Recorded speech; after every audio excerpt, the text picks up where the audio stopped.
All right, so hey guys, it is me, 80s for today, guys. I am joined by three other special guests with me. We have DKB, Michael Talks Football, and Zach. We have a great panel here.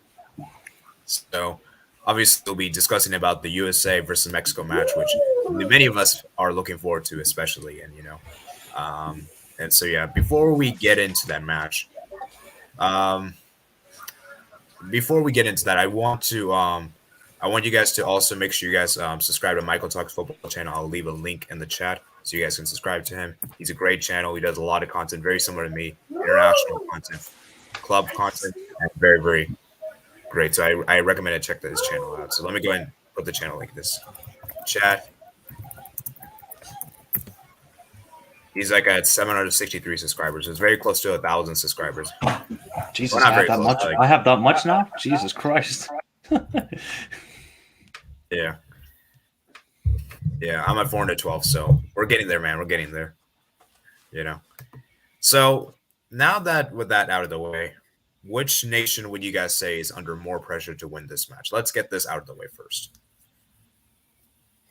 I'll let Zach start with this first. So now that In my opinion, I think it's on Mexico coming off the Nations League and the Gold Cup. I think they're under more pressure right now. As a U.S. fan, though, I definitely feel pressure myself. I hate to lose to Mexico anytime, especially right now. We've been so boastful about how strong our squad is and how Mexico's finished as a nation. So, but I think the pressure right now is definitely on Mexico. Yeah. Michael Ducks football. What do you think? Do you agree with Zach? Well, I think it's definitely the pressures on Tata Martino, that's for sure. Losing 3 times to Greg in 4 months to Greg Berhalter, the Ole of international football. I mean, if Tata Martino loses another one, there's a lot of pressure on him. But then you could say the same thing about the USA. Like, we haven't been convincing in any of our matches. Okay, maybe the Costa Rica match we were pretty convincing after we conceded the very, very early goal. But other than that, maybe the second half against Honduras, and we've been crap really in the other games. I can't say anything else other than that. We've been crap with all this talent we have. So I think there's a mixture of both, that both teams are under a lot of pressure. But in this match, it doesn't matter. You just got to win. It doesn't matter how you play. You just got to win. Yeah. I'll answer this and I'll let DKB go last. For me, it's a tough call to make because I think both nations are under significant pressure because I think both of the fan bases aren't really content or satisfied with how each nation's been performing the qualifiers. I think there'll be probably more frustration with the Mexico fans because I think there's more like they're always more more negative, I believe, compared to the U.S. But obviously, I think the negativity is there, and obviously, both nations haven't really been that impressive in the qualifiers. Like I would even argue, Canada and Panama have played much better than they're actually trailing behind us with third and fourth, respectively. So. For this match, though, I think it has to be Mexico here because, losing 2 finals to your arch rivals in the same year, in the same time frame, and when you're considered the superior team on paper, it is pretty sad in a way. So, and obviously, as a USA fan, I was obviously happy we won. But if I'm looking from an objective point of view, and a Mexican, I would be devastated because we were the superior team on 2 of those finals. We had the stronger squad. And yet we lost both of the finals in ways that we shouldn't have lost. Because if you look at those games in particular, even though USA did win the matches, I would honestly argue Mexico were probably played better than us. I think honestly I think the set pieces just saved us on the day. Like if I'm being honest, I think for me, if it wasn't for our set pieces and if it wasn't for our ability to score from set pieces, I don't think we would have won both of those finals. Maybe even lose both of those finals actually. But that's just part of football, So for me, I think both nations are under significant pressure, but I have to give the edge to Mexico here just because of what happened in the previous competitions, the Gold Cup and the Nations League. But keep in mind, this is a World Cup qualifier, and so I really don't believe there will be as much pressure because, let's be real, both nations will probably qualify regardless of whatever happens in these 2 matches. Like, USA and Mexico will qualify even if, like, USA gets 0 points in these 2 fixtures or Mexico gets 0. They'll probably beat the other nations in the qualifier. So it's not as high pressure as, like, let's say a final. But of course, it's a rivalry, and of course, there's always gonna be pressure. So DKB, what do you think? Yeah, like you said, it's a very tough call, but I have to say Mexico because because, well, like you said, to lose 2 finals to your rivals is just really devastating, you know. And then, but since it's a World Cup qualifier, there's not going to be like as much pressure on the teams. But I have to go with Mexico. Yeah. Yeah, I'm glad we all are on the same page there in that. So let's go ahead and look into how each nation's been doing the qualifiers. So as you can see, I have the groups, and I'm using Transfer Market, by the way, for this. So let's go ahead and look in that real quick, just to give like a quick preview inside. So let me just make the screen a little bit bigger. There we go. And there you go. So as you can see right here, actually it's kind of a little small. I don't really know if this is the best way. Maybe I might just do something else. Anyways, so as you can see, Mexico are on 14 points on top of the table, 6 matches. USA is second with 11 points. And you can see third, Canada, fourth, Panama, fifth, Costa Rica, sixth, Jamaica, seventh, El Salvador, eighth, Honduras. So you can see the top goal scorers in the one has actually been Kyle Lauren with 9 goals. Now keep in mind, Canada and Panama, and I believe El Salvador. Canada, El Salvador.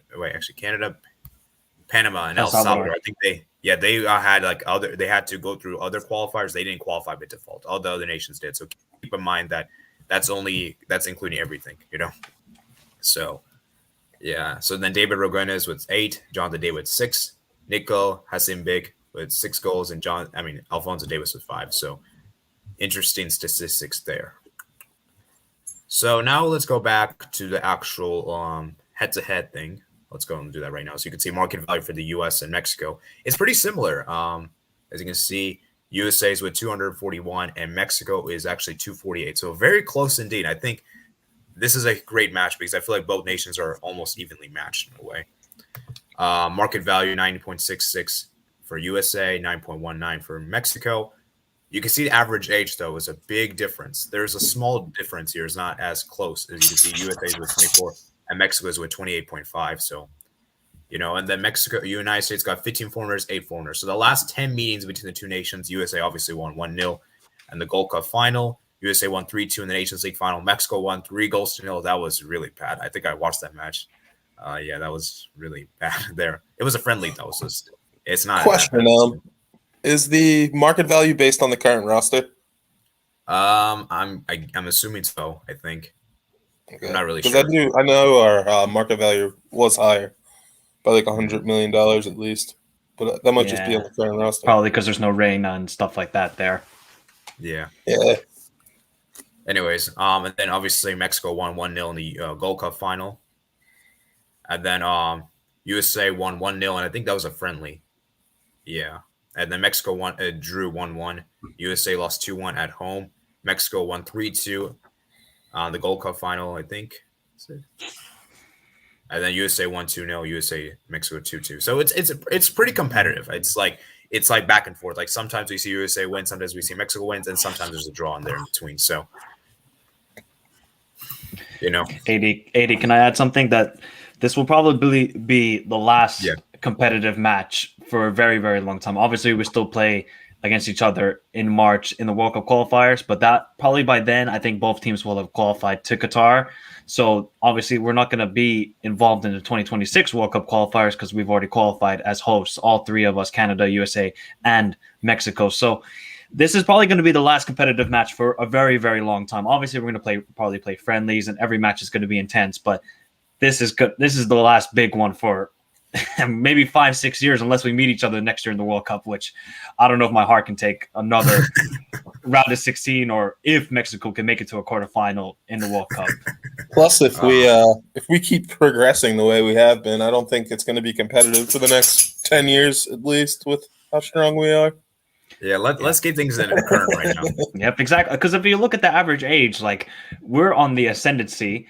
And then if you look at Mexico's talent, like, okay, there's guys like Alexis Vega and stuff like this, but Raul Jimenez is getting old. I mean, look at their midfield other than Edson Alvarez. It's an average age of 100. They're dinosaurs, Hector Herrera and Andreas Cuadrado. No disrespect to them, but they are old. They can't compete with Yunus Musa, Weston McKennie, and Tyler Adams. So we're on the ascendancy, and they're kind of on a downfall trajectory, but they still got good talent.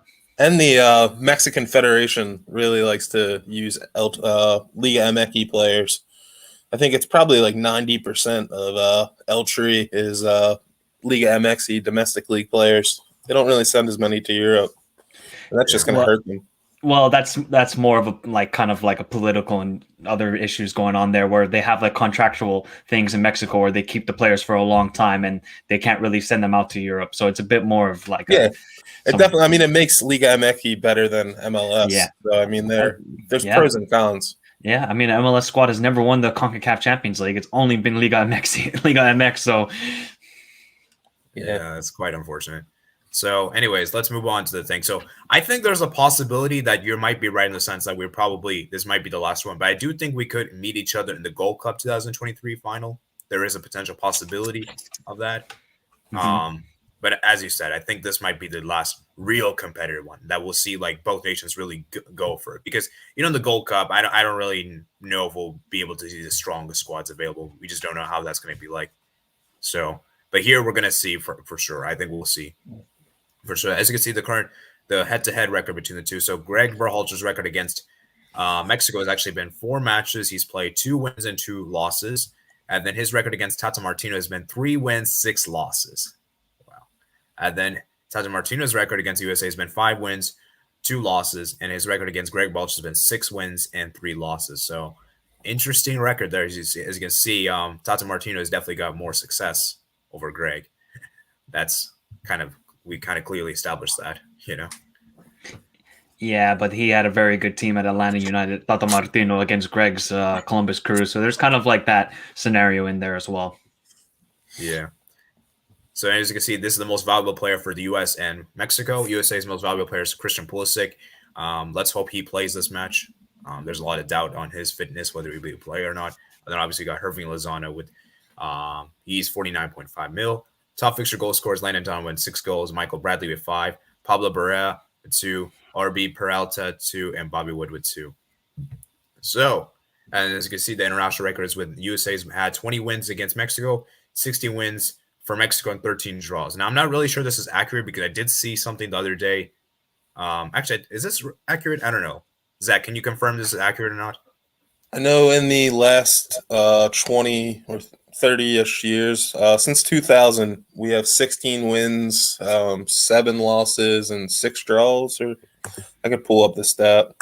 I think this is taking account like all time, not just I think. Yeah, the U.S. Really struggled from like 1950 to 1990. We didn't until we started making our turnaround after we hosted the World Cup in '94 and the MLS was formed. Before that, there was like a 50-year period where soccer wasn't even thought about in the country much. Yeah. So yeah, the record here, guys, it may not be completely accurate. So keep that in mind, guys. It's 31 games since 2000 that were competitive and friendlies, and the USA have won 16, Mexico have won 9, and there's been 6 draws. Yeah, that's interesting because I feel like back then, people perceive Mexico to be the best nation in CONCACAF, where USA has actually had the better record against Mexico. If you look at the 21st century, that is. They've still, even from 2000 forward, though, they've been a little more successful in like the big final matches. So you got to tip your hat to them there. That's true. That's true. Yeah, I mean, obviously Mexico has won more Gold Cups than we have, so there's that. Anyhow, now let's go ahead and move on to the lineups. And so, actually, before we get into the lineups, DKB, what are your thoughts on this whole statistics? I know you're a Mexican fan, so I want to know what you think about these statistics here. Well, I don't really know what to say about these statistics. Oh, I see. Yeah. Are you surprised in how? Are you surprised in how Mexico has been? Are you surprised how many losses Mexico's had to the USA since 2000? Yeah, a little. Interesting. All right. Okay. So let's go ahead and do the lineups now for both nations. So let's start with USA, of course. Here. So let's go ahead and do the lineup for the US. This is what we predict, by the way. This is not what we want. Of course, if we want, we'll tell that here. So yeah, let's go and get started. So obviously goalkeeper. Let's start with goal. Well, actually, let's start with formation. I think we're going to go with the 4-3-3 as per usual. Yep. Do you guys agree with that, Zach and Michael? Yeah, 4-3-3. I don't expect any changes. It better not be a 5 in the back. Oh my God. Yeah, that'll just add more concerned players into the roster or the starting lineup that I don't really want to see. 4-3-3 has the least room for error from lineup decisions. Yep. Okay. Yeah, let me just put another lineup there for the combined 11 thing. Anyways, so goalkeeper. So we have three choices. Obviously, we got Sean Johnson, Matt Turner, Zack Stefan. Obviously, I don't think Sean Johnson is going to be playing, so let's just disregard that one. So we basically have Matt Turner versus Zack Stefan. Now, this is a tough call to make because I'm not sure who Greg's going to be picking here. So what do you guys think Greg will do? I want to know what you guys think. I think he's going to start Turner again. I think Stefan definitely made some mistakes, and I think he's seen that. And I think Stefan really got the start because he came from the Columbus crew, so it was like a hometown shout for him. What In do the you last think, Michael? match. Well, considering I think we're not going to have a lot of the possession in this game. Now, I don't know if Greg is going to want to play out of the back then. If he wants to do that, then he's going to have to play Zack Stefan because obviously he's better on the ball with his feet. And then he can get out of certain situations in case, like, obviously Mexico are going to try and press us high and get the ball back in our own zone. So, I mean, Matt Turner is definitely the better shot stopper. No question about that between the two goalkeepers. So I would go with Matt Turner, but I don't think even Greg knows. Greg might decide 2 hours beforehand, like, hey, you know what? You're going to start this game. I don't think he even knows who his best goalkeeper is. He keeps going back and forth between the two guys. I think it should be Matt Turner. That's just my opinion because Zack Stefan doesn't play for Man City. Yeah, that's interesting there. Yeah, I kind of echo the same thing as you. Like, this is a tough one to call because both are like pretty solid goalkeepers, I would say. Both are like, I'm glad to have both. But for me right now, man, Zack Stefan, I can't choose him. I can't choose him because for me, he isn't the starter for City. And that's the problem. I'm sorry. Like, when you're not a starter, you're prone to making mistakes. And especially when you're playing against like B-level opposition, you're not going to really be tested. Like, for example, you're not going to get really tested against like the likes of like a championship or like a League One, those kind of teams. You're not going to get really tested against those teams. Whereas if you play against like the big teams, like let's say against Chelsea and those kind of teams, you're actually going to get tested, you know. And I just feel like for me, Zack Stefan's been a rusty. We saw that in the Costa Rica game. Some would argue that he should have saved that shot. And you know, and I don't know, man. It's just a tough call. Now, I'm not really sure about this, and I think this might come into play. Is Panama on that red list? Because if Panama are, then I could see Zack Stefan playing because obviously you won't be able to travel to that Panama game. I mean, We're not playing in Panama. Jamaica. Sorry, my bad. It's Jamaica. My correction there. But what I'm trying to say is Jamaica on the red list? Because if they are, then we're not going to see any English-based players play that. So I think we could see a possibility that Zack Stefan may start this one because, you know, he may not start against. I don't think they are because the Jamaicans are super excited about having Mikel Antonio and Liam Bailey back. So, and I think they expect them to play. So I don't think there's any problems with that. And they're allowing fans now too. But also, I do agree that Stefan is super spoiled when he plays for City. He faces like 2 shots a game, and City will have 80% of the possession because he normally only plays when City's playing like not Chelsea or not Liverpool. Yeah, playing like a Wickham or Wigan Athletic or some BS team like that or something. Yeah. Plus, I don't mind having an MLS keeper really because there's a lot of really strong shot stoppers in the MLS because there's so many defensive mistakes and dangerous turnovers that lead to good chances. Okay. Yeah, I just don't know. I just don't really know about the whole Jamaica thing, which is the reason why I'm kind of skeptical in the sense, you know, because if Zack Stefan cannot play that, then I think he might play this one because then what was the point of bringing Zack Stefan, right? You know, I don't think he's going to bring it. I mean, you should be playing, right? And what's the point of bringing you if you're not going to play, right? So it's a tough call to make. But for me, I would obviously pick Matt Turner, but I have a feeling that he might pick Zack Stefan because, you know, but I think he's going to actually pick Matt Turner for this one. just because I said it's a big game. Matt Turner has been more reliable. And I think when Zach was talking about the Columbus thing, I think he might have just played that just because it was Columbus. And here it's not in Columbus again, I'm pretty sure, right? No, Cincinnati. Yeah, so I think he just played that just because it just happened. He just used to play for that team. So I think Matt Turner should start, but would I be surprised? The same type of thing happened at the end of that game. The crowd was chanting for Jesse Zardes because he was a Columbus Crew star. So, I was sitting here on the couch watching the game, like furious that the crowd was like, "Bring on Jesse, bring on!" It was sickening. Well, luckily there's no Cincinnati players in the United States squads. That's all I got to say because they are terrible. They're so bad. I think they have like 3 wins in 3 years. Oh, they're terrible. Yeah, let's move on. I think we spent enough time on the goalkeeper. Moving on to the left back position. Let's do right back a little later. Left back, obviously, I think we're all in agreement here. Anthony Robinson. He has to be our starting left back. There's really no one else I'm really convinced of. Sam Vines. No. Just put Anthony Robinson. This is the most solid defender we have in the squad at the moment. Yeah, Greg isn't going to make a mistake here either. He's going to start Anthony Robinson. That's a pretty much a no-brainer. Center backs. This is where things get interesting. He can make some mistakes here. Oh Jesus! Well, he already made a mistake. He didn't bring Brooks. This guy, man. Starting Champions League center back, he doesn't bring. And you're bringing in Mark McKenzie, who's barely even played for Antwerp. Sorry, not Antwerp.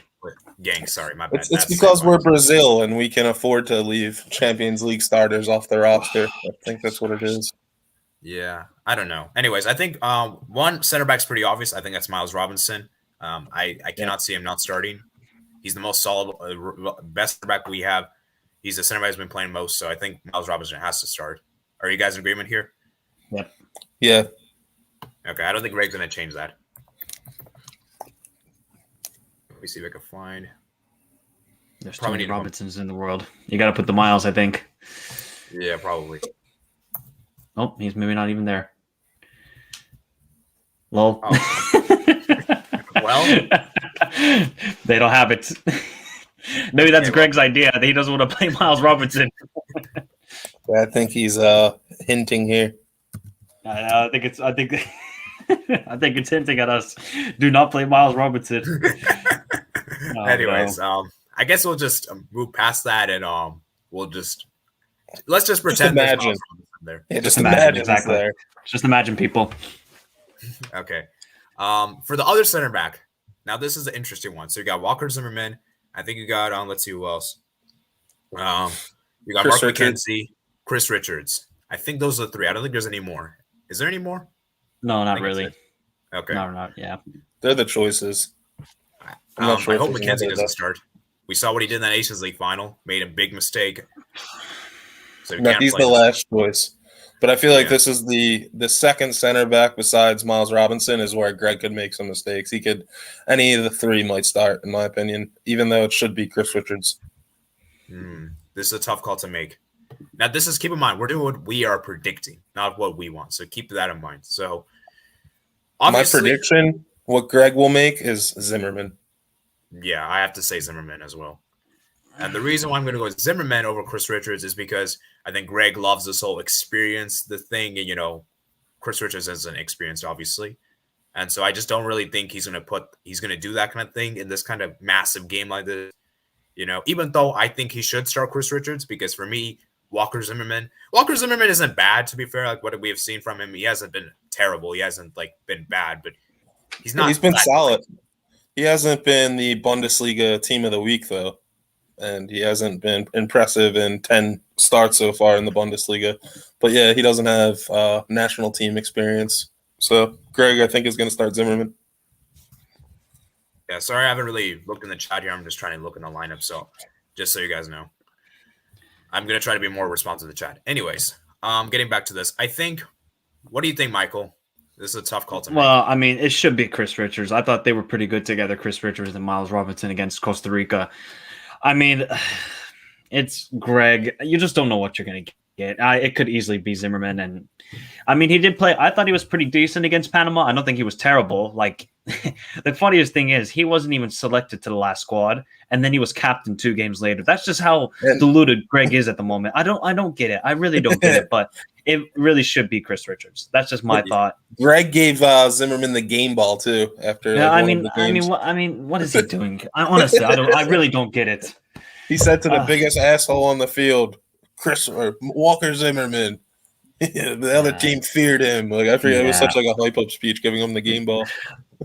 I think what Greg will do here, I think Miles Robinson will play both games, and then he'll switch. He'll put Chris Richards maybe in this game, and then he'll put Zimmerman against Jamaica. That's my thought. That's interesting. I feel like he'll do Zimmerman for this game, and then against host.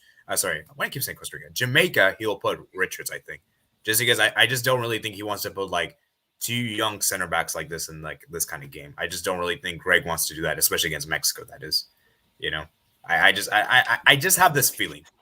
This is I don't know. It's so hard to call with Greg. Greg is like one of those guys. Greg is like, it's hard to predict his lineups, to be honest with you. Mm-hmm. But yeah, I think we're gonna see Zimmerman start, but obviously I'd rather see Chris Richards because for me, he's the better center back, and we saw what he did against Costa Rica. He was incredible. I think he had a great great tackle. He did one of the Costa Rican players that possibly could have been a penalty. Wasn't it the Brian Ruiz? I think that was a penalty, wasn't it? I think that was a clear penalty. The Ryan's. There's no VAR, no goal line technology in the qualifiers. Just so you guys know. Yeah. Man, it's gonna be interesting. So yeah, I think Zimmerman will start, but obviously we all want Richards to start because we believe he's more potential. And unfortunately, guys, I can't even put Zimmerman on this thing. He's not even available on here. So I think it's only European-based players. Well, actually, no, I can do Matt Turner for some reason. I don't know what's going on. But anyways, I can't put Zimmerman for some reason. Actually, plus, Richards is like our future, pretty much. I mean, has the most talent. A lot of fans say he has the potential to be world class as a center back, and give him the experience now, so he's ready for 2026 and 2030. Yeah, I can't put Walker Zimmerman. I don't know why. Yeah, exactly. Okay, let's just pretend those two are there. Right back. Now, this is another interesting call. Obviously, Serginho Dest would be my first choice, but obviously we know he's injured, so he cannot play. So you got 3 options. You got Scally, you got Yedlin, and you got there's another one. Reggie Cannon, I think. That's it. Ooh, it's a tough call. I mean, it should be Joe Scally because he is playing unbelievable in the Bundesliga right now for Borussia Mönchengladbach. If that's just my thought, it's a very tough position to put an 18, 19-year-old in this situation, his first ever cap for the United States, and then going against Mexico. I know it's a very difficult position, so I know Greg will probably play Yedlin. I want to see Joe Scally. I know it's going to be Yedlin. That's just my thought. Yeah, I echo that. I want Scally, but it's going to be Yedlin. Yeah, Reggie Cannon, would you guys be okay with him? No, I don't like Cannon. Just because he said that as an American, he made fun of American fans and also called it football. He said Americans don't know about football, and I have a vendetta. I echo that. I'm sorry. I echo that. I call it football. But still, he's playing for the U.S. national team. You can't be saying Americans don't know about football. You can say that privately, but not publicly, man.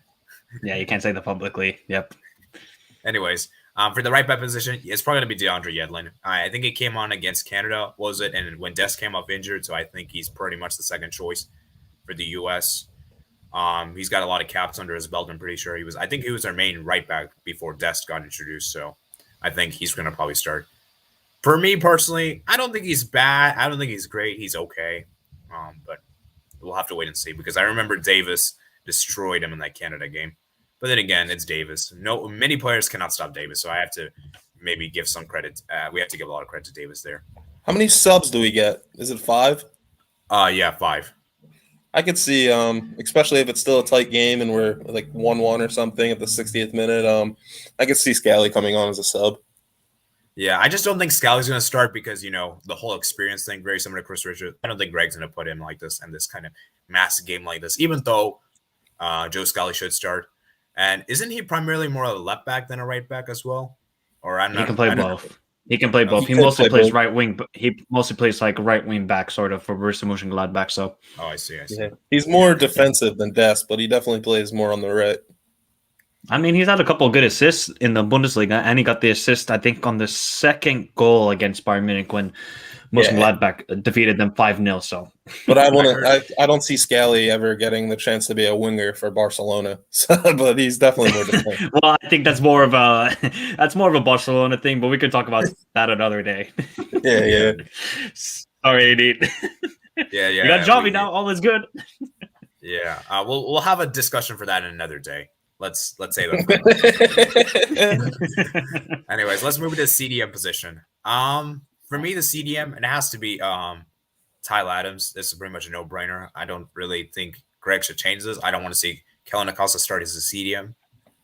So for me, it has to be Tyler Adams. There's no question whatsoever. There should be no doubt whatsoever.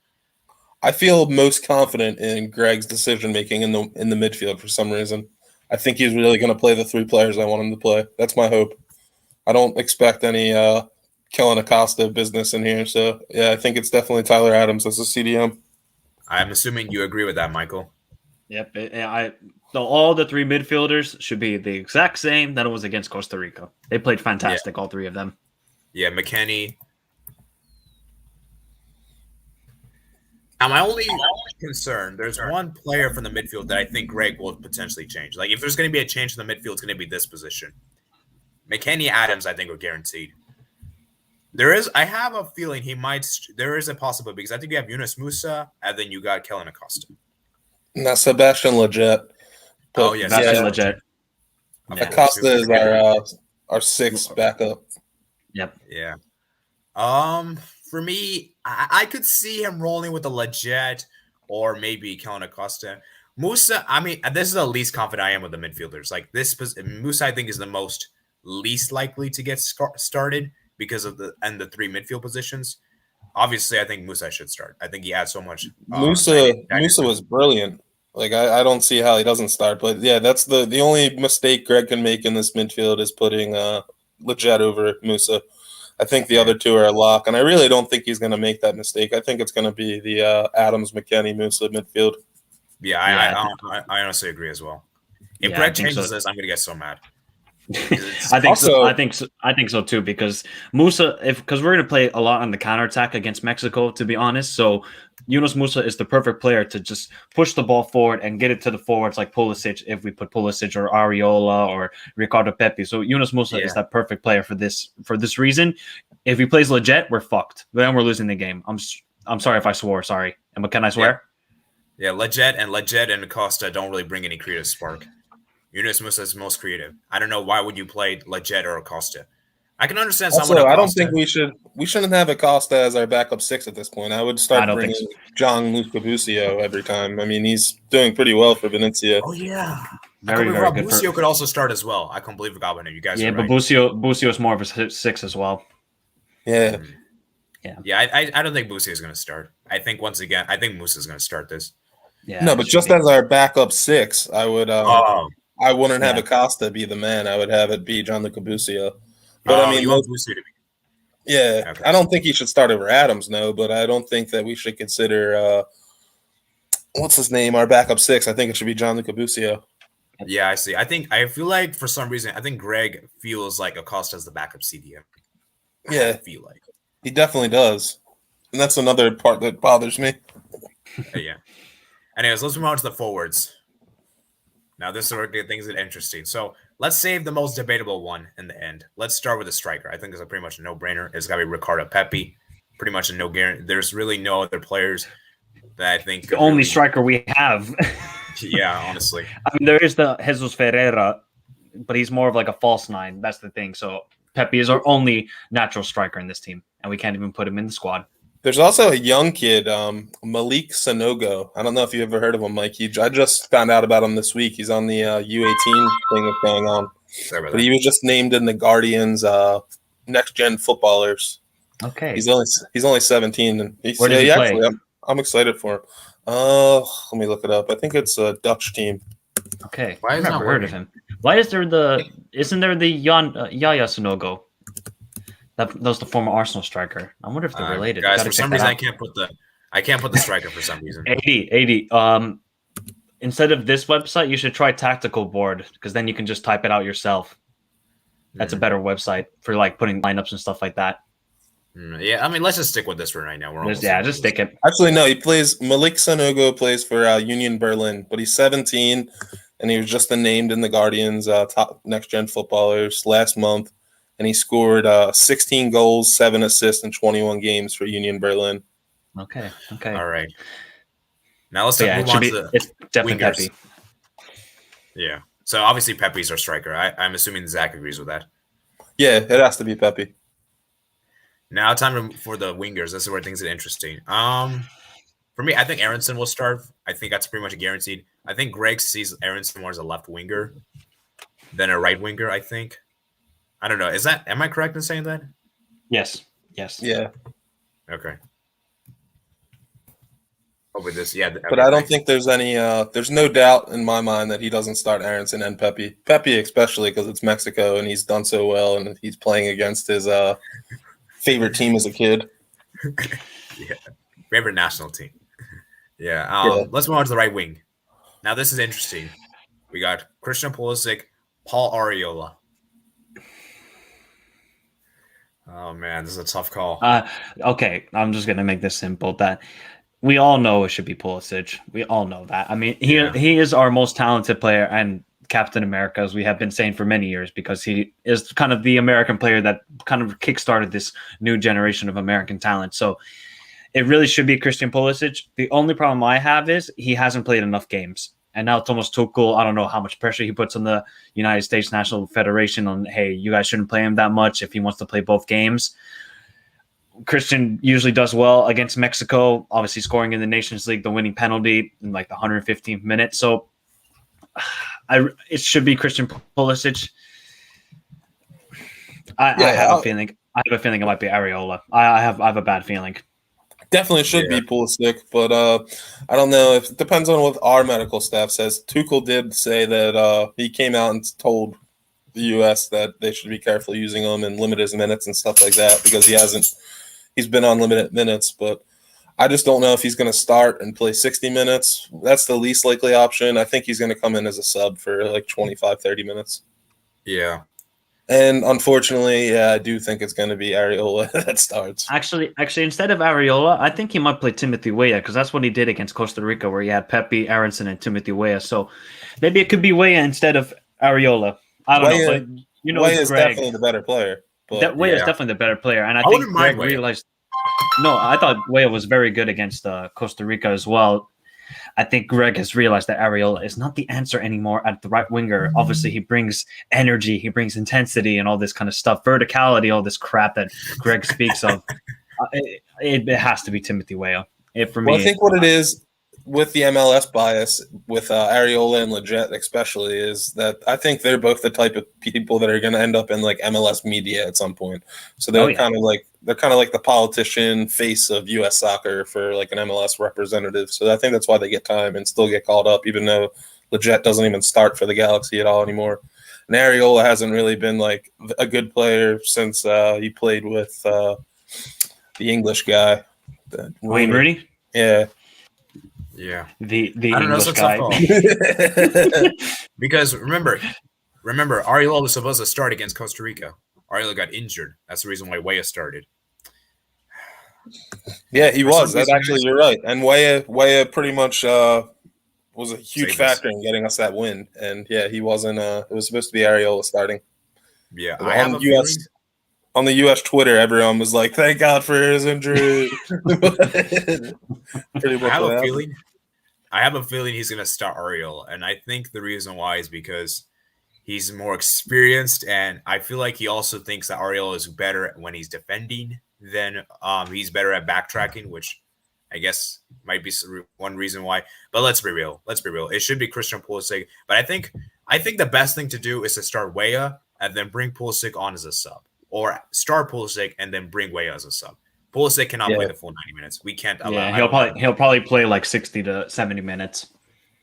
Yeah, that is the thing that happened. But the two, like I think we have to accept Yedlin is going to start at right back. So I don't think we can be too upset with that. The two problems that Greg is going to make is either starting Areola or Sebastian Lletget. And they're You don't think very Zimmerman real will be a problem? possibilities. No. Yeah, I don't What did you think say, Zimmerman. AB?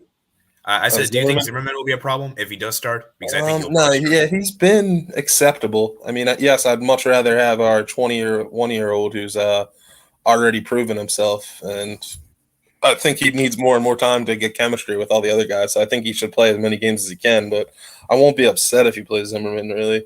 I mean, yeah, I will be, but it's not like the level of upset that I'll be if he plays Lletget and Areola.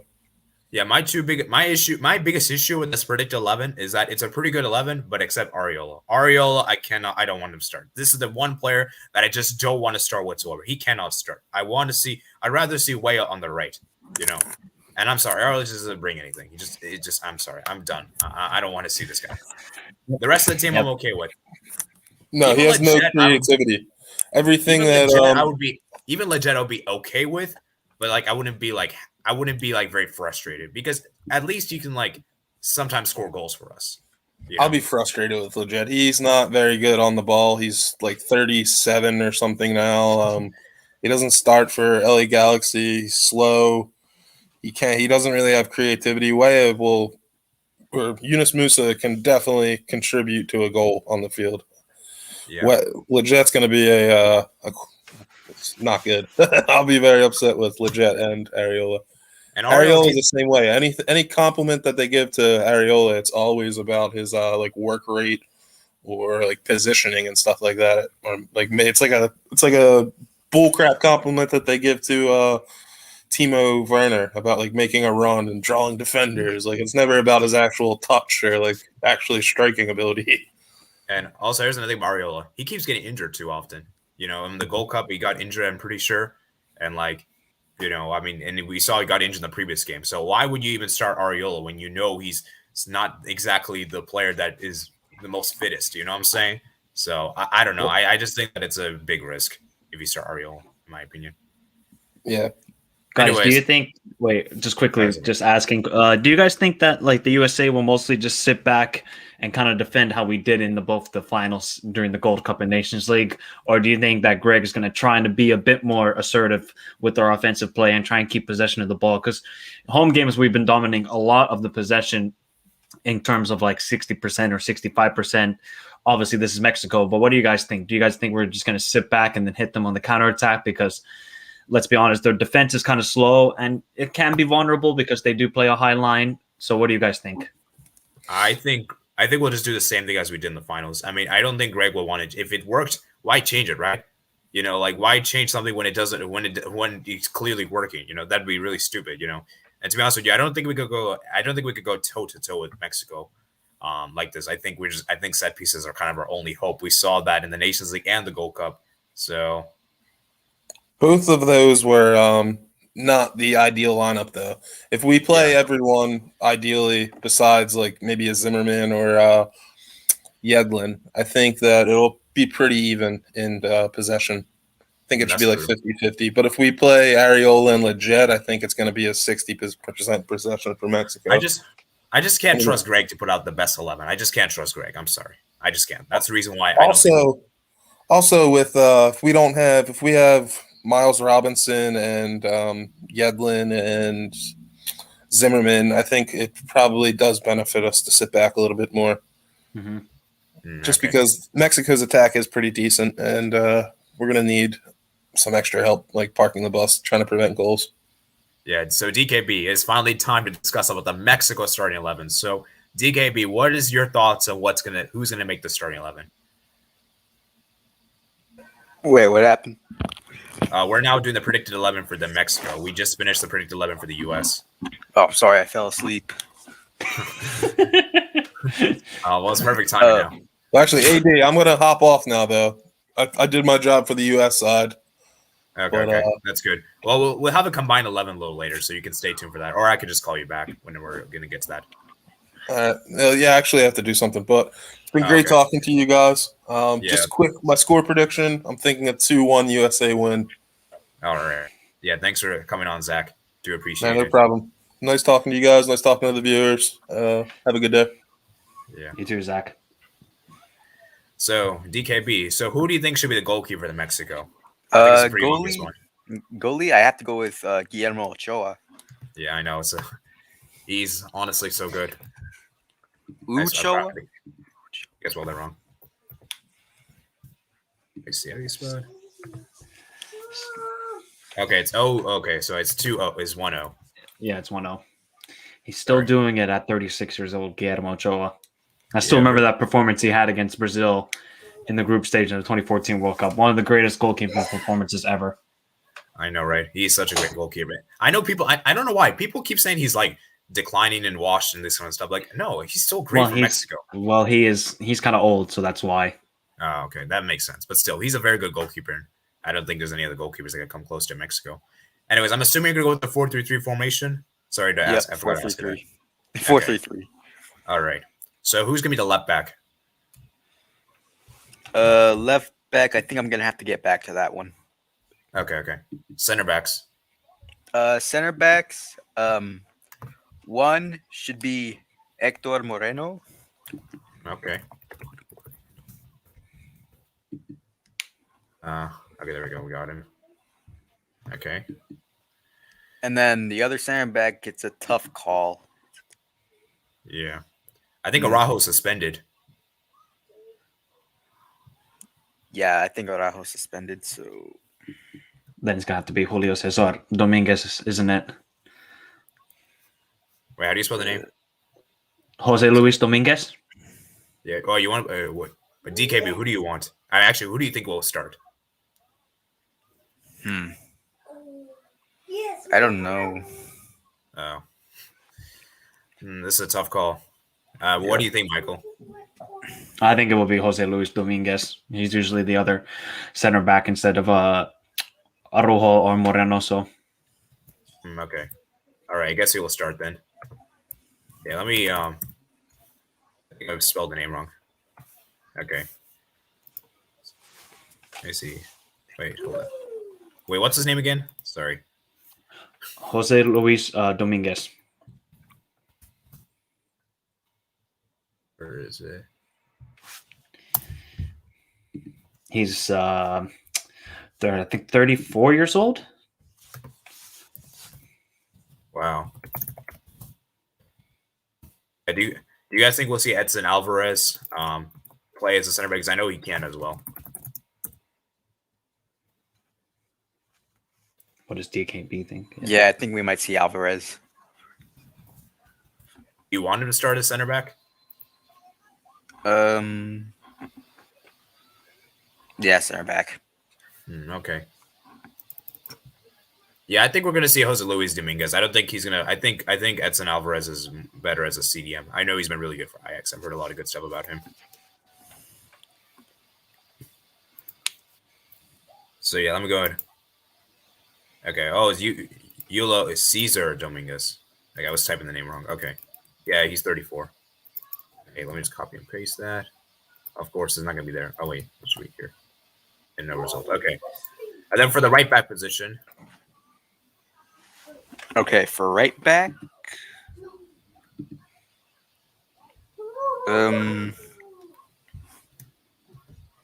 Might have to get back to that one too. Okay then. CDM, I think it's gonna be Edson Alvarez, right?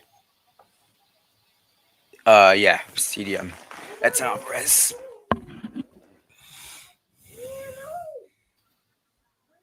Other center mid. The two center mids. Center mid. One of them should be Hector Herrera. Yeah. Oh yeah, I remember he was so annoying in that Nations League final. He kept making a lot of tackles and fouls, and yeah, it was very annoying. I don't know if you remember that, Michael. He's a Diego Simeone player. What do you expect? Yeah, I know, right? Anyways, moving the other center mid.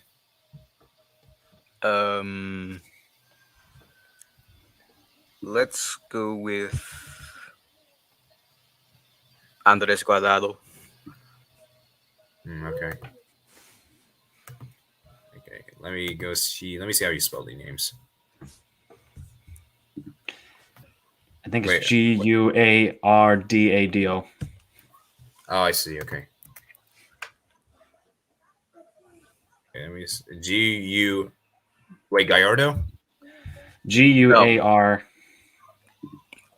Wait, can you just type in the chat? Sorry, All right, it's gonna be a we'll lot talk to easier. that. Yeah, sorry.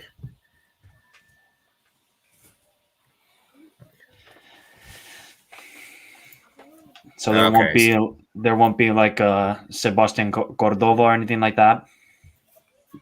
Nah. He did get the goal against was it Honduras? I think he scored. I just realized Guardado is not in the squad. Oh, okay, never mind. He is in the squad. I'm sorry, I was doing the wrong thing. Never mind. He is in the squad. I was seeing something different. Anyways, so left wing.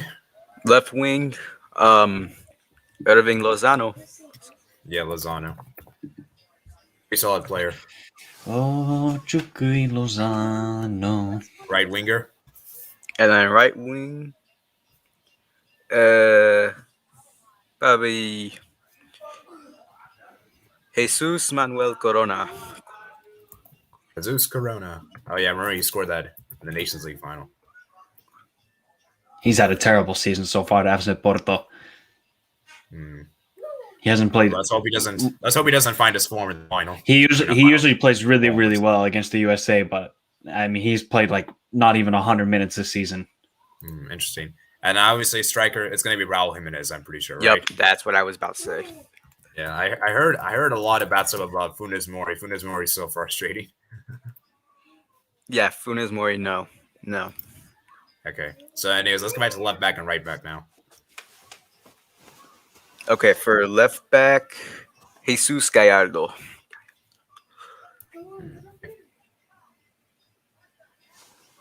And then right back. Right back, Jorge Sanchez.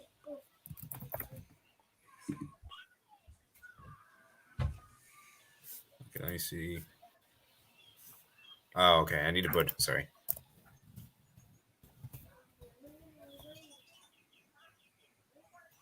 Okay, that's a pretty good starting 11, I would say.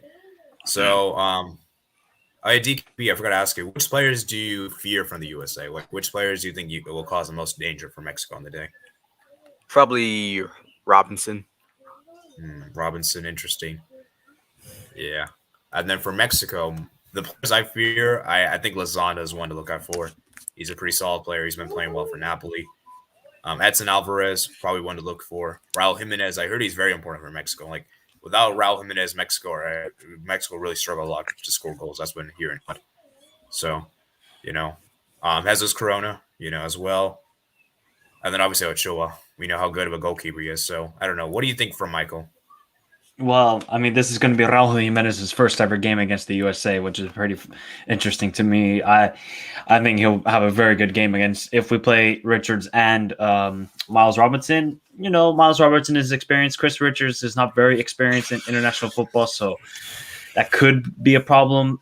Then if there's Chucky Lozano against Yedlin, I mean, we might be screwed there because Chucky Lozano will have a field day. And then I'm not too worried about the midfield because Edson Alvarez doesn't really get forward. He's just more of a perfect CDM where he just kind of drops back, receives the ball in deep position, sprays it out wide to the forward. So I think just if we can control that front three of Mexico, I think USA will win. That's like but also when you have Sanchez and Gallardo who are also going to bomb forward the two wing backs. So you got to watch out for that as well. But definitely the main player is Chucky Lozano. He's going to have a field day against Yedlin.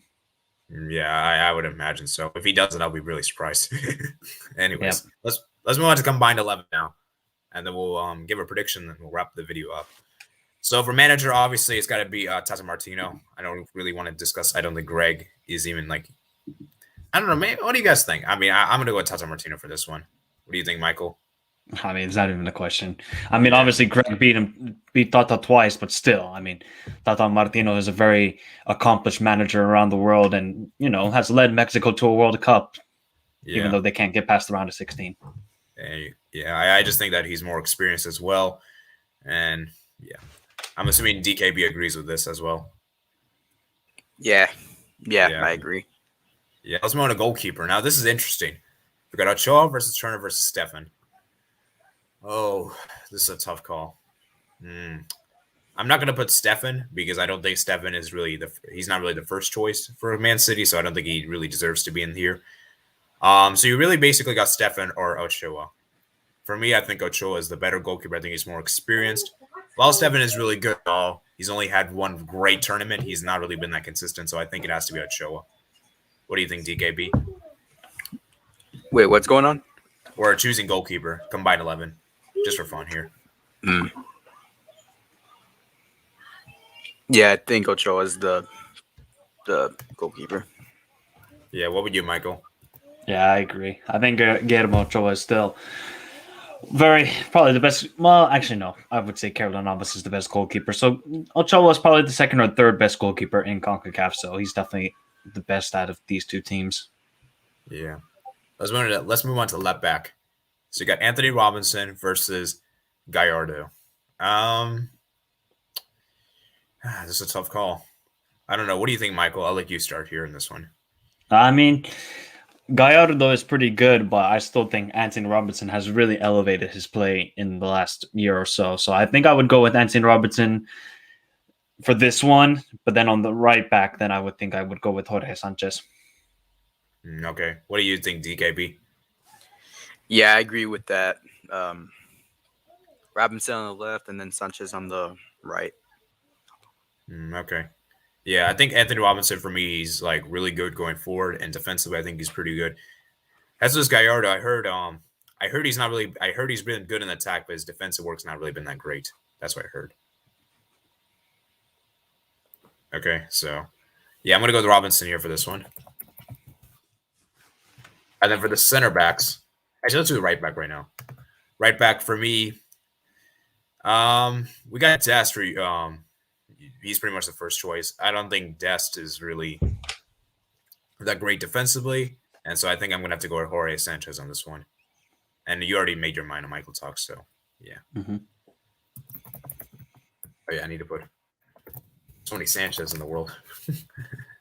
Okay, now I'll move on to the center backs that are interesting. So for me, my ideal partnership is to have a young center back and an experienced center back. That's what my ideal center back partnership would be. And do you guys, what would your ideal center back partnership be? Young and experienced, or young or experienced? DKB can go first. I'd say young and experienced. Okay. How about you, Michael?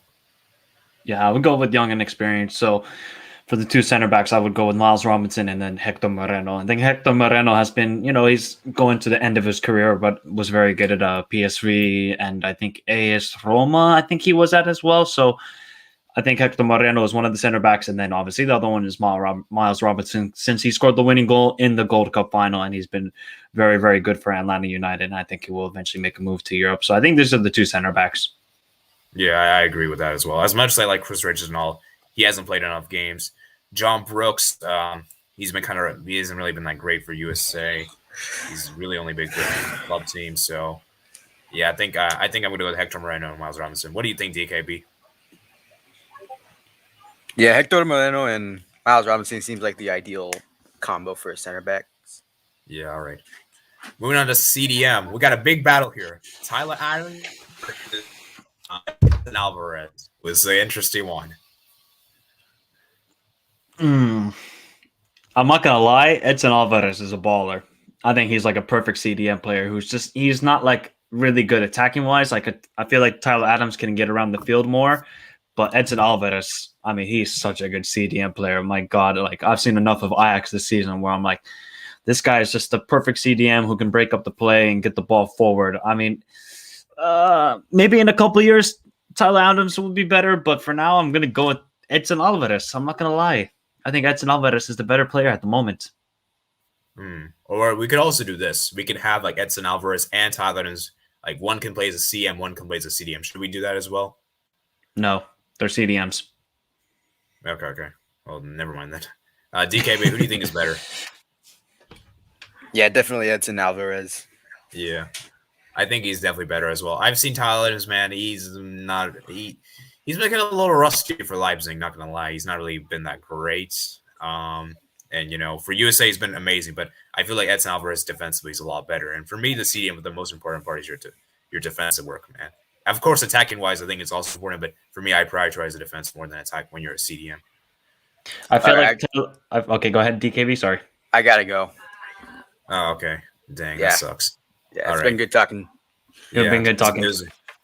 Yeah. Thanks for Thanks for stopping by. So what were you saying, Michael Talks? I was gonna say that Tyler Adams, I think he's been good, but I think he's just at fault because Leipzig are just so poor defensively, and maybe he's at the fault of that reason as well. But at this moment, Edson Alvarez is better. All right. Yeah, they're both great CDMs. I think they're probably the best two in CONCACAF right now, to be honest with you. Yep. Maybe you could put a stock you there as well if you. And the chat can let us know who's better, Edson Alvarez or Tyler Adams. Yeah, this is a good discussion to have. Dang, I forgot to do a poll. Should have done the poll for this, but okay. Yeah, they can respond in the chat, so it's okay. Yeah, we'll do that towards the end. Okay. And then for the other two center mids, I'm gonna go with. Oh, it's a tough call. Oh, you got Hector Herrera, and then you got who do we put for the Mexico one? Andreas Cuadrado and Hector Herrera. Yeah, and for USA we got McKennie and Musa. So I think we should put one USA and one Mexican. I think that's the most fair. I think the best one for USA is McKennie. I think McKennie's better than Musa. So I think we should put McKennie straight on. Do you agree with that? Yeah, McKennie, definitely. Yeah. Okay. And then for the other center mid, who should we put here? I mean Andreas Cuadrado, he can't play a full 90 minutes. He's a very good player technically. He just cannot play a full 90 minutes of intense football. Hector Herrera, he doesn't really start every game for Atletico, but he starts every game for Mexico, and he's a pretty vital player for them and got the winning goal, I think, against Canada in the Gold Cup semifinal. So he's a vital player. So I think Hector Herrera is the better of the two midfielders. Yeah, I think I'll agree with that as well. So you know what? I'll put Hector Herrera. Who wants the forwards? This is interesting. So who do we want to put in the forwards? Let's start with left wing. I think it's Chucky Lozano. Even though Aronson is getting better and better and better, for now it is still Chucky Lozano. The guy is. I think he's not consistent enough for Napoli, but he doesn't really start every game, so he can't be consistent for that reason. But I think Chucky Lozano is a very good player. Yeah. Where do you consider Pulisic, a left wing or right wing? I mean, I'm more of a left winger. That's what Christian Pulisic is. But to be honest, at this moment, it's difficult. I mean, Chucky Lozano I think is a very good player. I think a lot of American fans underrate him or don't really rate him that highly. I really rate Chucky Lozano very highly. Okay, just put the poll up there. It might be a bit too late because everyone already left by now, but let's just see. It's not really a big deal. Okay, let's move on. So, I mean, left wing for me, it's a tough call because, or you know what we could do? I got the best idea. We could put Lozano as a winger and we could put Pulisic the other side. Yeah, that's a good idea. I think we should do that. I think that's the most fair. So, yeah, let's do that. Left wing, let's put Lozano. I think Lozano is a really good player for Mexico. I think he's important for them. And the right winger, it's got to be Pulisic. And then striker. Who's going to be the striker going to be? I mean, it's Jimenez. Even though Pepe's he's been very good, it's obviously Jimenez. Yeah, Raul Jimenez is the better player, obviously. For sure. So at this moment. Yeah. Let's look at how many Mexicans got in here. So we got manager to include. So we got Ochoa, Moreno, Sanchez. So 3 in the back line. And then you got 4, 5, 6, 7. So 7 out of 12, 5 for USA, I believe. If I'm not mistaken. I think that's pretty fair. Now, will this change in 5 years? And then there's maybe 9 Americans in the starting 11 and 2 Mexicans? It could be. I think, really, when we talk about this game now, like history-wise and future-wise as well. Like if the USA wins this game, we have a lot of control and a lot of like just control of this region of CONCACAF for many years. Obviously, there's Canada and they're on the ascendancy, and Jamaica's, using the British-based players. But when it comes to the rivalry between the USA and Mexico, if the USA wins again in a major game like this, the World Cup qualifiers, the first meeting between each other, 3 times in a row, Mexican fans got to be worried about the future. That, wow, like you see the USA, they got young talent, 24. They're all going to America. They're playing for, not to America, to Europe, and they're playing at top teams. And we still got players like Chucky Lozano, Raul Jimenez, and these sort of guys. But when we see like the older players like Andreas Cuadrado, Hector Herrera, Guillermo Ochoa, both the center backs, like I can imagine Mexican fans are worried about the future that, USA might be really, really good in the future, like a maybe top 10, top 5 team in the world in FIFA rankings. Yeah, that's very true. I think currently right now, I think Mexico is definitely on the decline. I think there's too many aging players in the team, and they're kind of going to what Costa Rica and Chile are in a sense. And there's really no great young prospects that are like really arising other than Edson Alvarez and perhaps you could say Diego Lainez as well. Yeah, but there's also Alexi Vega. They have very good young players, but it's just I think Tata Martino relies more heavily on the experienced players at the moment because this World Cup qualifiers and you can't take any risks. Yeah, and I don't really think I don't think Tata Martino will leave the national team anytime soon. No. So I think he might just use more experience than that. So for the US, I think the future is definitely bright. And I think the USA is on a better track future in the future. I'm not trying to say this because I'm a USA men's national team fan. I'm trying to be objective in the sense that I think USA's got a bright future. And I think USA will have a lot of young talents. You look at the 2026, we have so many young talents there. For this match in particular, I think it's a tough one for the U.S. I think Mexico will come into this with more pressure than ever because, the fact that 2 finals lost, as we already discussed earlier in the video. And I think they want revenge. I think they want revenge any way they can. And I did see a stat that says that USA has won 4 home World qualifier games against Mexico at home, 1 loss and 1 draw. And with the most recent win, I believe in 2018 World Cup qualifiers, I think that was.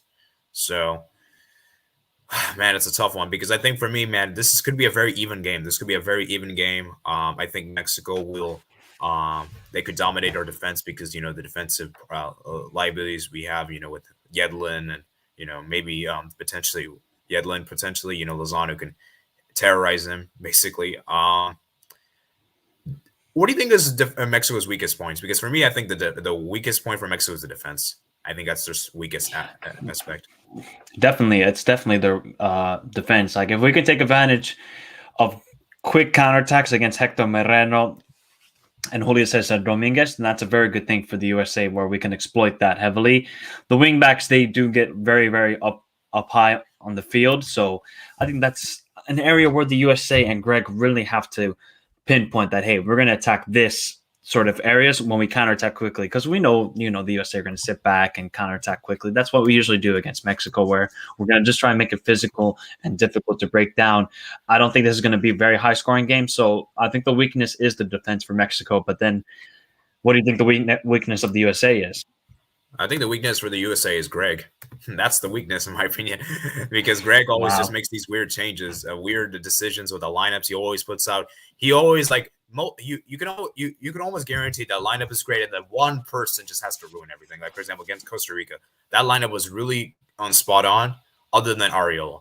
And I know Weah did eventually get the playing time, but he only got there because of the injury, right? If Ariola didn't get injured, Weah would never have started, and who knows? We may not even have won the match, because Weah did score the winning goal. And I just think that I think Greg is really the big weakness for the national team here. If I'm being honest, I think USA's defense has been pretty good for most part against Mexico. I think defensively been pretty spot on. You look at what we did in the Gold Cup. Didn't even conceded 1 goal, which was a penalty against Martinique. Kept 5 clean sheets as well. Amazing defense, amazing stuff indeed. And although I know we have conceded in the qualifiers, I don't think I think the defense for us has been pretty good for the most part. I don't think it's really been bad. The only game I would say defensively we were not that great was probably against Panama, but then again that was a pretty terrible lineup. So I'm not really sure we could read too much into that. And maybe against Canada, you can say towards the tail end of that. So yeah, I think we're going to play a lot in the counterattack. I think we're going to play a lot in the counterattack because of the pace we got in our fullbacks. Our pace, the wingers, our midfield as well. I think the midfield battle will be very key in this. And I think if we could dominate the midfield, I can see Mexico really struggling for this one. But we know Mexico's got some really good wingers as well, Jesus Corona, Lozano, and all that. So we could go all tactics all we want, but, it depends on the day and depends on the mood. So, yeah, what's your prediction for the game? 80, just one thing. Do you care about the performance? Is it all just about the result in this game? For me, I don't really care about the result as much. I care more about performance because this is a qualifiers at the end of the day, and we're gonna still qualify regardless. I still in firm belief that whatever happens, we better qualify after what happened in 2018 World Cup qualifiers. If we don't qualify with this team, oh my God, oh no. But for me, it's just all about results. I don't care about performance in this match. I just want to win. That's I think what most American fans, I think that's what most Mexican fans want. They just want to win this game. They don't care about how we do it, if it has to come from dirty play or if it has to come from a set piece, a free kick, or anything like that. Just win the goddamn game. I think that's what both fan bases really care about. Okay, maybe certain fans really want to see like intricate play and having 20 passes to a goal. Okay, if you want to see that, that's fine. But for me, this is just the biggest game in CONCACAF, and it still will be for a very, very long time. As other nations in CONCACAF get much better, like Canada and Jamaica and Honduras, Panama, and all these sort of countries. So this is the biggest game in CONCACAF and one of the biggest games in international football. I don't care about performers; just get a W and come home with that.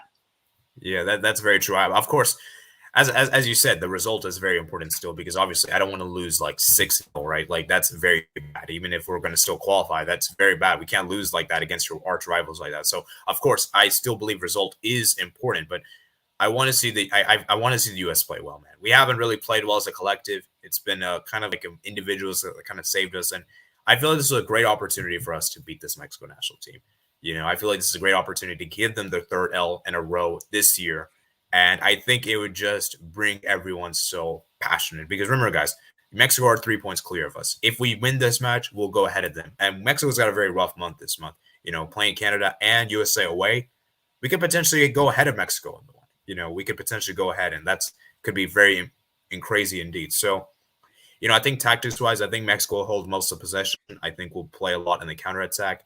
I could see us causing a lot of issues with center back partnership. I think that's gonna be the weakest thing for them. I think our weaknesses for the lineup, I think it could be the right back position. I think our right back position, he can have a good game.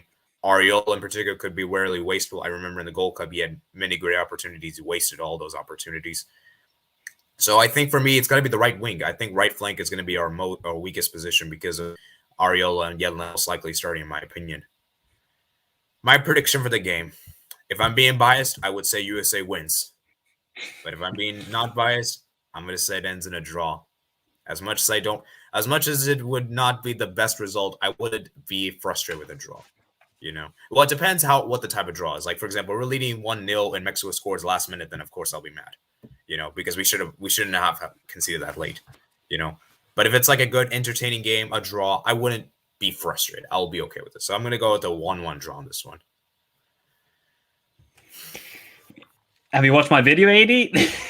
80, I went with the 1-1 as well. But to be honest, okay, we say that USA won both of the finals this summer, but they were both in extra time. So technically, they were both draws this summer. Correct? That's true. Yeah, exactly. So, and this one, there's really time. Yeah, there's not extra time in this one. So it's only the 90 minutes or 95th or 98th if you're Mexico versus Canada. So I mean, definitely with the crowd, it's going to be definitely mostly pro-USA. This is why the USFF have put this game in Cincinnati. They want to make it mostly a pro-USA crowd. There will obviously still be some Mexican fans sneaking in there. Maybe there'll be like 10%, I think 10 to 20% Mexican fans. But I think I'm not indicating that there's fans actually like sneaking in there. I'm just saying that they, get some tickets somehow, like on StubHub or something like that. But I think it's going to be a 1-1 draw as well. I think I don't know what USA is going to come out. I don't know how we're going to play, what the lineup is going to be. It's difficult for me to say. Like, if I could see the lineup and then give you a prediction, I think that would be better. But this is just solely basing on the fact that we're home. Mexico, they haven't been super convincing, like in this World Cup qualifiers. Like, okay, their convincing performances, I would say, were in the last matches. But I think this will end in a 1-1 draw. I think this is how it's going to end. I think USA will get the 1-0 lead, and then Mexico will tie it in like the 80th minute. Oh, man, that'd be devastating. Then I wouldn't be happy with the draw. I think for the USA, if we do score, it's going to run a set piece. I just have a feeling. And I have a feeling we're going to see like a center mid or like a center back score for us for some odd reason. I could definitely see a Weston McKennie getting a header. Yeah, I'm going to say McKennie scores. He scored in the Nations League final, didn't he? Yeah, and he could have had a brace, if it wasn't for the, a true save. And then for Mexico, I have a feeling Lozano will score. I have a feeling Lozano will just destroy Yedlin, and he'll just have like a great solo goal or something like that outside the box or something like that. I could just I'm really worried about that matchup between those two. I'm terrified. Even like if we played Joe Scally, like still I would be worried because Joe Scally is inexperienced in World Cup qualifiers because he's never played one. So whoever we play at right back, I think that's what Mexico are definitely going to like look at is the right side of the American defense. But yeah. It should be really a fun game. I'm definitely going to be looking forward to watching this. I might even consider doing a watch along for this game. I'm not really sure. But it's going to be pretty late for me. It's going to be at 9 p.m. Obviously, I know it's going to be very late for you. Yeah, bro, I'm waking up at 4 a.m. to watch the game. You crazy? Late for you? Yeah, it's 4 a.m. for me. Yeah, and I'm 9 p.m. waking. 9 p.m. Yeah, is still pretty late. It is late, but it's no 4 a.m. If you were okay, let's just say like, would you wake up at 4 a.m.? For a World Cup final, I would. I don't know about maybe not for qualifier. Maybe for this one, I might. Maybe for this one because it's Mexico. Exactly. I wouldn't wake up to watch USA El Salvador. No offense to El Salvador. This is the only USA game I wake up for. I usually just rewatch them in the morning or in the evening after the match is played. But it's USA Mexico. Yeah, we got this. Hopefully we got this. Even though I said a 1-1 draw, I hope we win. I better not wake up at 4 a.m. and see us lose 3-1. Oh my god. Yeah, we can't lose like that at home, man. Especially at home as well, man. It's one thing to lose at Azteca, but it's another thing to lose at home, man. That would be really bad. And Mexico would go like 6 points clear of us. That would be really bad. And I think this Mexico team isn't as strong as they are from the past. I think they're definitely on the decline, and I think this Mexico team is beatable. I think they are, but Yep. I just think that they need to use more of their youth players that they have. They have very good youth players. I think everybody underrates that. Oh, Mexico doesn't have a future after these players. They do. They will always produce talent. Mexico. They are. Yeah, I know. The top team in CONCACAF still, in my opinion. But soon the USA will take over. I think their weaknesses might also be like with their coach as well, because I think team selection might be one of the biggest issues for Mexico as well. Because I heard Tata Martino always makes these weird team selections ahead of these big finals, Mm-hmm. So I think the USA and Mexico are almost similar in the sense that they both don't really have the best coach possible. And I wouldn't really say CONCACAF's best coach is from either of these nations. I might even give that to Canada or Panama. Maybe Canada I'll actually give because of what Canada's been doing for years now. Because I think Herdman's done a great job with that team. I honestly wouldn't be surprised if Canada take over CONCACAF in the next 10, 15 years. They can produce a lot of talent now that I think the MLS has lifted on like restrictions on how many Canadians can be used. Now they can use as many as they want. So watch out, man. Canada might be joining Mexico, USA as the top CONCACAF teams. Maybe USA, Canada. Or Mexico, Canada will be the biggest game. Maybe this will not be the biggest game anymore. This is going to be the biggest game. Let's be honest here. This is not even just like footballing wise. This is political, society, the amount of Mexicans that live in America. This is just everything mashed up into one. It's just And with the growth of football in America as well, with how many teams we have in the MLS and the fan bases, it's wonderful. I just wish I was at the game. But have you seen how much tickets are for this game? By the way. No, I haven't seen. $200. $200. I couldn't believe it. Honestly, couldn't believe it. That's criminal charging that much. But they know people will pay for it. They know they will. Yeah. $200. They think it's an NFL game or something like that. Imagine for a World Cup, a World Cup 2026, whenever that happens here, it's gonna probably be charged $1,000 or $500 or something. I don't know. I think so. Yeah. Anyways, it's been good, man. We've been here for an hour, 20 minutes. Oh man, I feel so bad. Someone just joined us now. Chicken Okay. Man. Bro. Sorry, man. He's an Yeah, Athletic fan, right? Oh, yeah, he is an Athletic fan. I believe so. I guess we'll just do like a quick recap because I kind of feel bad just leaving you like this. So let's do Actually, we should actually ask Chicken Man of does Hector Herrera play a lot of games for Atletico in the La Liga? I know he doesn't play a lot in the Champions League, but if he can tell us like briefly on the chat, like does Hector Herrera like play a lot of games in La Liga and how does he perform? He can quickly tell us. Okay, well then he can probably tell us a little bit because he'll know better. Because I watched Liverpool versus Atleti both the games, and I don't think Hector Herrera played any minutes in any of the matches, so it's hard for me to say. Yeah, you can. In the meantime, let's just do a quick recap. I think this will be a game where USA is going to have. I think Mexico will have more of the possession. I just think that the wingers will cause a lot of damage for the USA. You know, Lozano and like Chucky. I'm not sorry. Lozano and Corona. And I just think that for the USA, we'll play a lot on the counterattack. I think we're going to play a lot for the set pieces, for in the corners. I think McKennie will cause a lot of problems.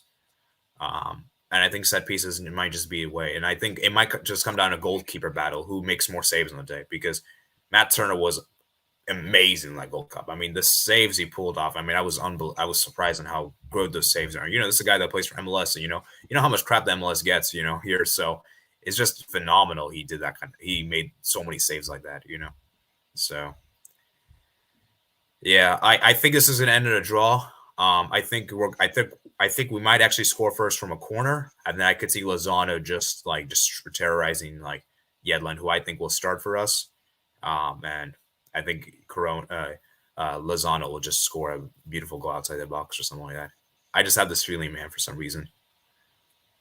But obviously, we're both USA fans, and we want USA to win, obviously. So, yeah. But then we went both for a 1-1 draw. Yeah, which I think is a safe prediction. I think it's a safe prediction. It's not too risky. I think we don't want to be biased or seem biased and going for a USA win, so that's why we went for a 1-1 draw, both of us. Yeah. Yeah. Anyways, I think that's pretty much it for today. So yeah, all done. Yep. Chicken Man. I'm sorry. We're just about to end this right now. I got some stuff to do. So you can always watch the replay, man. And yeah, maybe I'll put timestamps. I'll try to put timestamps when this is done or something. I don't know. I'll have to wait and see. So it's not too long of a live stream. It's only 1 hour and 20 minutes, so you can always watch the replay. So yeah, at least you should stop by, man. It's better to stop by than never stop by, right? So you know, and you can vote in the poll. There's a poll that's going on right now. I also did that a bit late, so you know that's pretty unfortunate. So I think that's pretty much it for today. I do think it's a great game. And Michael, you got any closing thoughts, real quick? Yeah, I just hope I wake up at 4 a.m. and it better be a freaking USA win. That's all I got to say. And thank you for having me on, AD. If you guys want to follow me on YouTube, Michael Talks Football, of course. You can follow me on Twitter. It's Talks-Michael, so you guys can follow me there. I will be having a live stream tomorrow, you know, talking about USA versus Mexico match preview. I'll be talking about the other World Cup qualifiers around the world that happened today, and then obviously tomorrow morning for me as well. So you can join me there, where I'll start about 8 o'clock finish time. So that's 1 p.m. on the East Coast. So join me then. I'll be talking about USA and Mexico for about 10 minutes, and you guys can share your thoughts in the chat. So be sure to follow me. And just go USA, as Ian Dark said, for the 2010 World Cup winner, Landon Donovan against Algeria. Go USA. Yeah, and let me put his link. Let me put his YouTube channel link in the description. So if you guys want, you guys can check it out. He's a great friend of mine, and we've done some collabs together. So yeah, let me see. Did it save? Okay. Oh crap! I don't think it's saved. Okay, okay, it should save now. Yeah, you can put it in the description as well. Yeah, okay. That's pretty much it. So I think we've been going on way longer here. I intended to do this for an hour. We did it for hour 23. So I think we did enough, man. So yeah, thanks for stopping by, everyone. I do appreciate the support. Make sure you guys comment and subscribe to my channel if you haven't already. Make sure you check out me and my other platforms. Listen to the description below. And I'll see you guys later. Peace out.